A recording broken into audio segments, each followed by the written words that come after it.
Direct Connection is made by MPT to serve all of our diverse communities and is made possible by the generous support of our members. Thank you. Live from Maryland Public Television, this is Direct Connection with Jeff Salkin. Good evening. Welcome to your Direct Connection. Coming up tonight, inside a life-saving drone mission that's ahead. First tonight, a local government enters its second week with its computer systems held hostage by hackers. Joining us tonight, AJ Cook, a security engineer with Bridges Consulting. Thanks for being here. We're talking about Baltimore city government, and this has been going on for a while, and apparently it's a ransomware case. What is that? Ransomware is much like it sounds. It's where an evil actor, a bad actor, compromises a target system and encrypts data and holds it from the rightful owners, expecting a ransom in return. And the target of this has the choice of paying the ransom or trying to untangle it by themselves. What kind of process? Obviously, it's taken a while. The options you have are to pay the ransomers, the bad actors, and hope to get a decryption key, or your options are to rely on a pre-established backup and restore from a healthy backup. Right, and if you're paying the ransom, as you say, you're trusting that the bad guys aren't really that bad that they would take the money and run, and the money they're asking for is cryptocurrency. Correct. So you're putting a lot of faith in some bad actors and a lot of faith in the software that they've encrypted your data with. These ransomware attacks, the software doesn't go through a quality assurance process, so there's really no guarantee that even if you pay them, and they are honest, that they can decrypt your information. We're interested in this from certainly a standpoint of governments in dealing with a big threat like this, but most people don't have the resources of a big city government. You're maybe a small company, you're an individual, maybe you're somebody who has some sort of business that you're running on your home PC. What's the lesson that the rest of us ought to take away from this? So for individuals and for small businesses, the most critical thing you can do is practice good cyber hygiene. And we've all heard before, but don't click that link. Don't open a package that comes from an unexpected source. If somebody showed up on your doorstep with a package, said, "Here, open this," it's a bad idea. Can it happen that quickly? I mean, you get, I don't know how many spam emails I get in the course of a week, but if I fell for any single one of them, something like this could happen? Well, unfortunately, as the city of Baltimore has learned, it only takes one. So yeah, it can happen that fast. You click one link, open one attachment, and you're compromised. So how would you advise, if you're an organization, you have tens of thousands of people, and you don't want anybody to make a single mistake? Is there a way to certainly have a spam email filter? What else can you do? So user awareness training is important, and it's probably the most significant thing you can do, but you're right, people are going to click the link.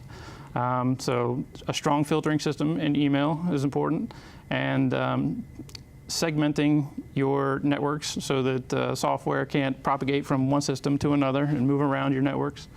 And just keeping your operating systems and your defense systems current, updating your signatures and things like that. Let me remind our viewers, if you have a question about cybersecurity, how to avoid a situation like this, give us a call. We'll have the number up on the screen. You can also email a question. The email address is livequestions@mpt.org. How about thumb drives? They're very cool. I mean, you could fit just an enormous amount of data on something that's the size of your thumb. You can carry it from one system to another, plug it in, share something.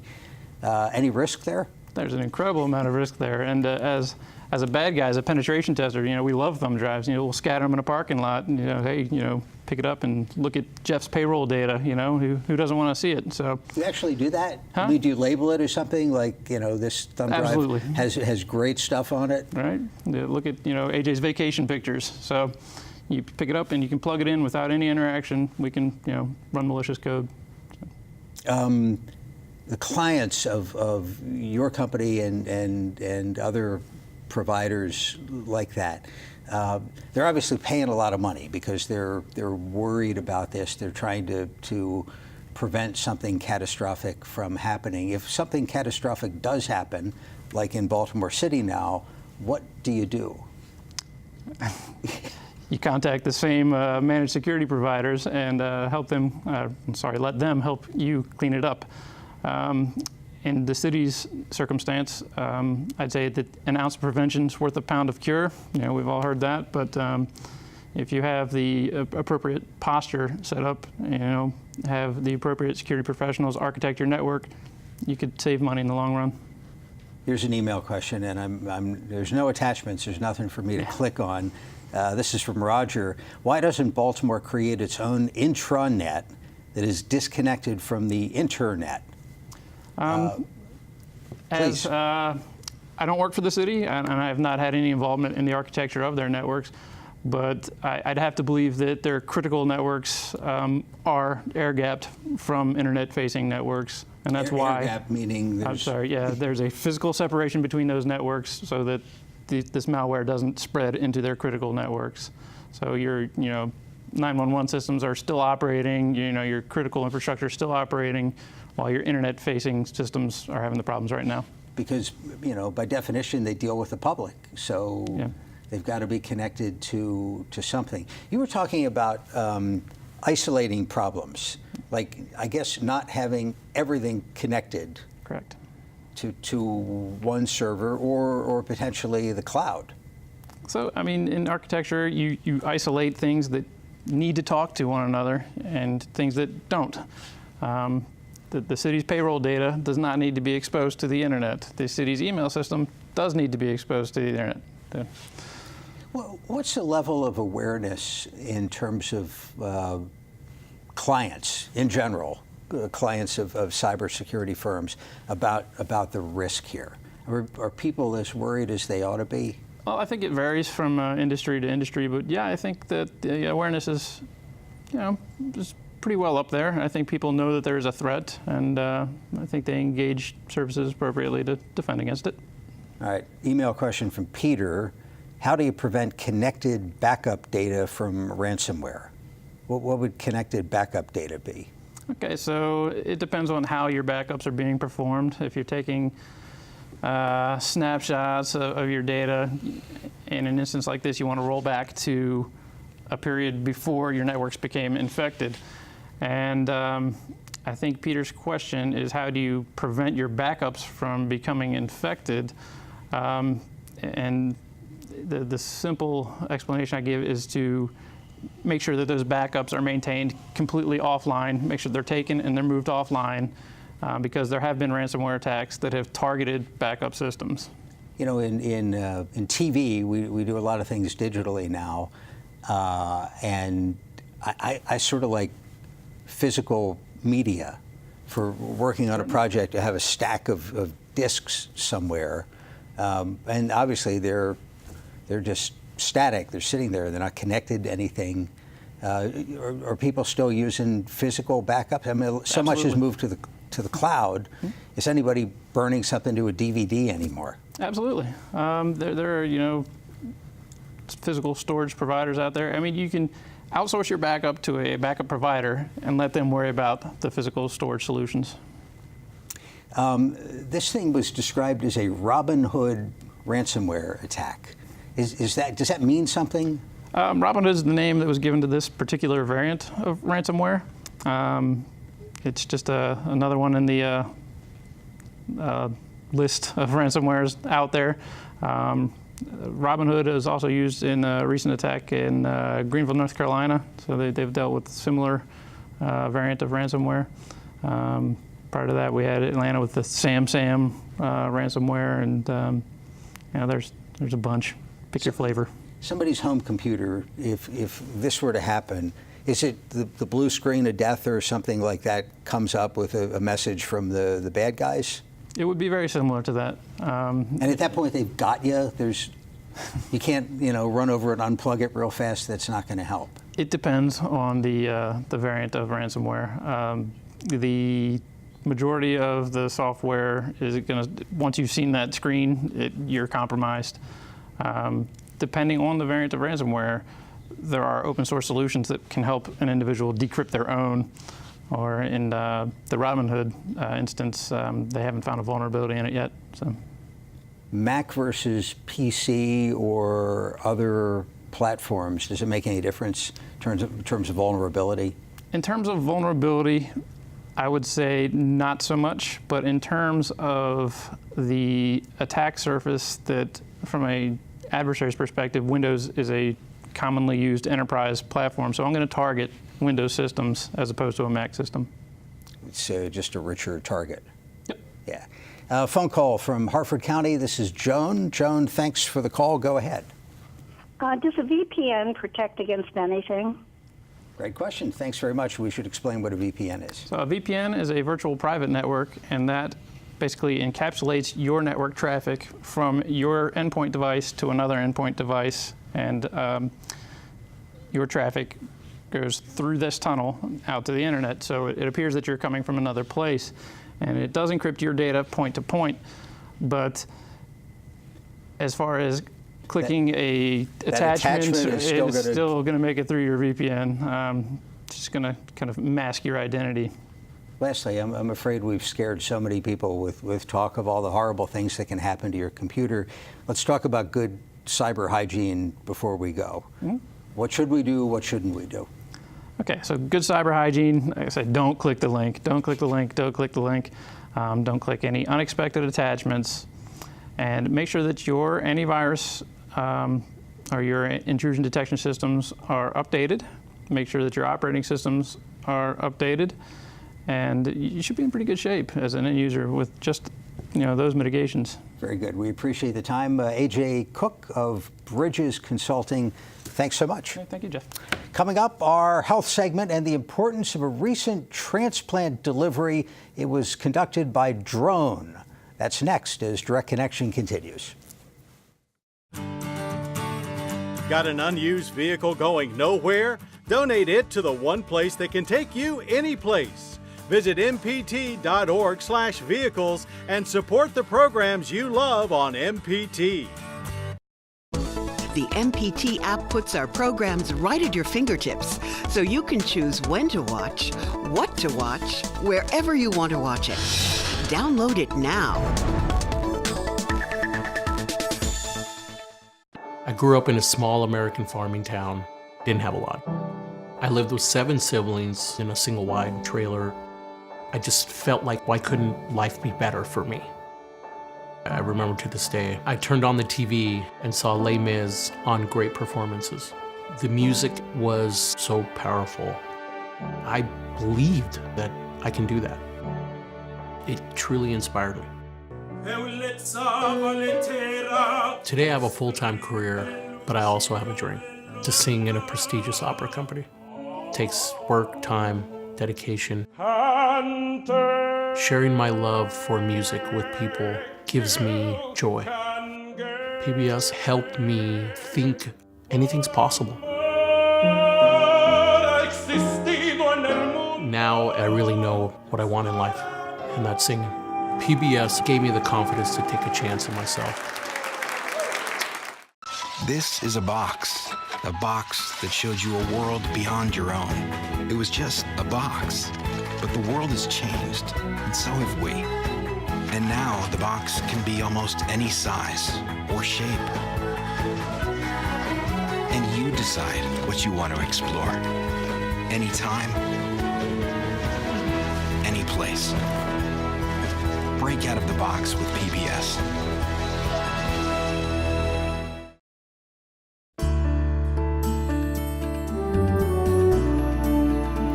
And joining us for tonight's Your Health segment is Dr. Joseph Scalea, transplant surgeon at the University of Maryland Medical Center, assistant professor of surgery, and director of pancreas transplantation. Doctor, thanks for being with us. Jeff, it's an absolute pleasure. Thank you for having me. A few weeks ago, you were able to complete an operation making use of a drone to transplant the donor organ across town, I guess. What was the importance of that? Yeah, that's exactly what we did, and it sounds incredible when you say it, and it feels even more incredible in retrospect.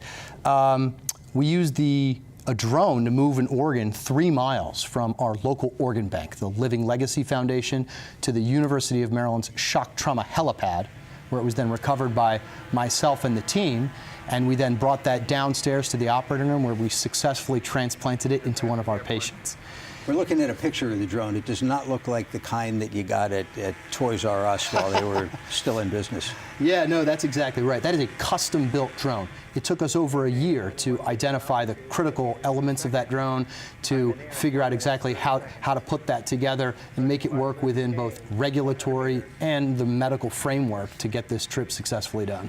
What was the medical situation that made this useful? Yeah, so that really underlies the critical aspect of this mission. It's pretty cool that we were able to put it on a drone, but there's a really serious scientific component here. You know, in the United States, it takes a very long time to move an organ from point A to point B. Many times, an organ will be coming from 1,000 miles away, and it can take me upwards of 24, 36 hours to make that happen. That's a really long time, and I just don't accept that it should take that long. There's got to be a better way. And so on-demand organs might be a better way to do that. In order to make something like that happen, we need to use technologies like drones. Beyond that, moving organs are quite expensive, and we put our organ transplant teams at some risk, putting them on small aircraft at very inconvenient hours in order to go pick up organs and bring them to the hospital. When this thing was in the air, what were you worried about? I was worried about everything. I just wanted it to be over. But we planned for it for a very long time. We had a huge number of redundancies for safety, for communication. The drone had a parachute, which is sort of a fun fact. It had redundancy of control, so there were 2 pilots. Now, it flew autonomously, but we had pilots just in case there was anything that went wrong. And so I was mostly focused on watching it. I was trying my best to enjoy the moment. I had a ton of confidence in my team, who had tested that particular drone 47 times in order to make this trip a success. And with the full approval of the FAA in advance, I was comfortable that the team would be successful. I just wanted to see it land, and I was just thankful I got to be a part of it. When you stop and think about it, the cargo is as precious as almost anything you can think of. It represents life for somebody. How valuable are replacement organs these days? They are incredibly valuable, Jeff. The reality is that we have more than 110,000 people listed for organ transplants, and we only have about 30,000 organs transplanted a year. I think the number is up a little bit to 36,000 for 2018, but there are just not enough organs to go around. And every minute counts. Every minute that it's out of the donor and before it gets into the recipient, all that time matters. And we're just trying to do our best to use those organs wisely, to use as many of them as we can, and to get the most life out of them once they go in. You've made all sorts of advances on this at the University of Maryland Medical Center, including these operations where, to find living donors who are a match, you wind up with 4 or even 5 sets of patients and their donors, and chain reaction operations. How far have we come, in recent decades? It's incredible. The first successful transplant was done in 1954 in Boston by a surgeon named Dr. Joe Murray, who then won the Nobel Prize for that in 1990. The first 20 years were really a challenge of figuring out how to do this. As the best recipient donor match, that was really a challenge. But the last 2 or 3 decades have been remarkable. Huge increases in understanding who the best donor is for a particular recipient, understanding the immunology of the donor and the recipient, the right drugs to use. But over that time, what we have failed to innovate, failed is maybe a strong word, but what we have yet to innovate is the transportation system of getting the organ from point A to point B. As I described earlier, it's not infrequent that organ will travel hundreds of miles before it gets to its eventual home, and we are trying to do a better job about making that fast, safe, and less expensive. Let me remind our viewers, if you have a question about organ transplantation, what's available, what works. We can talk about organ donation as well, and your questions about that. Give us a call. We'll have the number up on the screen. You can also email your questions. The email address, livequestions@mpt.org. We talk about an organ being a match. What goes into that? Yeah, there's a lot that goes into it. You know, initially, and we'll just talk globally about all organs here. Initially, at the outset of transplantation, we were mostly focused on blood group. You have to understand which blood group is compatible with which other. But we've learned so much more since then. Understanding the right immunology of the donor and the recipient is important. For example, if the recipient has a lot of antibodies to a particular donor, that might not be a very good match, and so you may want to go with another. It's part of the reason that we developed the chains that you described.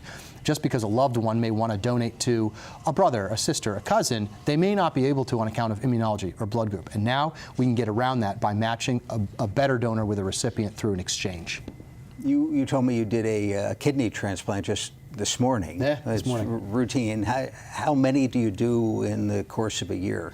And you do other organs as well. Yeah, liver, kidney, and pancreas. Our center does between 250 and 300 kidney transplants a year.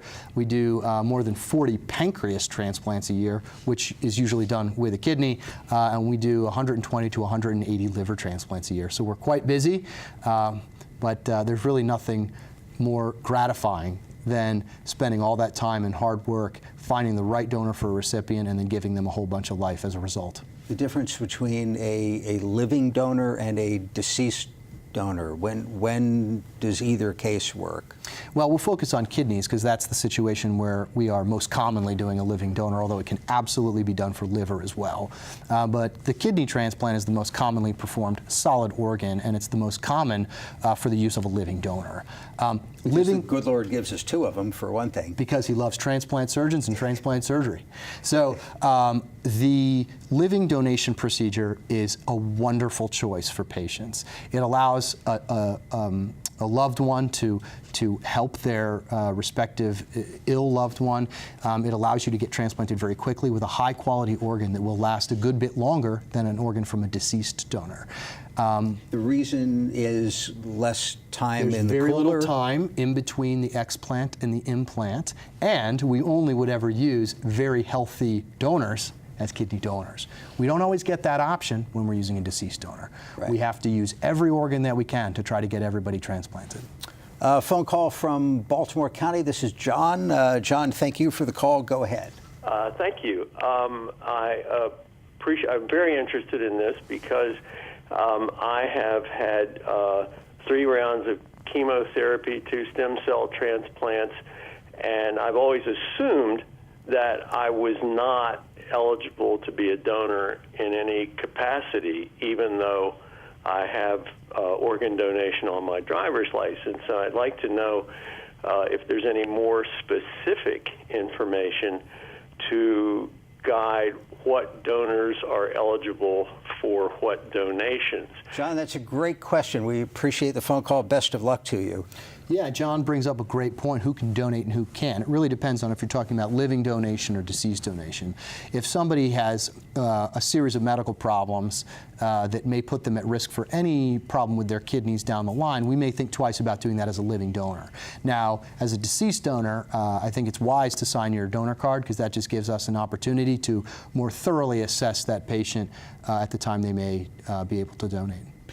Some people, you hear reluctance to have the donation thing on the driver's license, fearing that maybe in an emergency situation your care would be different, wouldn't be as good. How do you answer that? Yeah, it's a common question, and it's of course a myth. That's not the case. And why? It's 2 completely separate teams, right? And so you have a group of doctors and nurses taking care of a particular patient in an intensive care unit or in a trauma setting, should that person go on to die, they'll have another set of providers who would come in to assess that patient for donation. They're completely separate teams, and signing your donor card has nothing to do with whether or not you'll receive appropriate care. You, of course, will only ever receive appropriate care.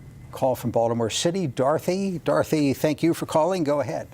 I'd like to know what makes you eligible for a pancreas transplant. Thank you very much. What's the situation? Dorothy, your question is quite common. Who's a candidate for a pancreas transplant? At the University of Maryland's Medical Center in the School of Medicine, we do more pancreas transplants with a kidney than any other center in the United States. That's as of 2018. We try to get that We try to perform the pancreas at the same time as the kidney for patients with diabetes who have had diabetes-induced kidney failure. That way, when they get their kidney transplant, they don't also have diabetes affecting that new kidney. Wow. And that way the kidney can last a little bit longer. It also dramatically improves quality of life because folks don't have to continue taking blood sugar tests, finger sticks and things along those lines. And it certainly improves their blood sugar control. Now, in order to get a pancreas, you need to be on insulin. Okay, and you need to be surgically appropriate, which has to do largely with anatomy. We can assess that in the office and with a CT scan. If anybody out there with diabetes and kidney failure is interested in that procedure, I am happy to see you myself in our clinic at the University of Maryland School of Medicine. Very good. Quick question before we go. Is there an upper age limit for getting an organ? That's from Terry. Absolutely not. There is no upper age limit. We've done recently some kidney transplants in folks who are in their 80s. Now, you have to be able to pass the surgical tests and make sure that that you're medically and surgically appropriate for surgery, but transplantation by definition does not have an upper limit. Very good. Dr. Joseph Scalea, Saving Lives, University of Maryland Medical Center, and also piloting a few drones. Thanks for the time. We appreciate it. Thank you. Thank you for joining us for Direct Connection. We're back Thursday with Your Money in Business. Have a good night.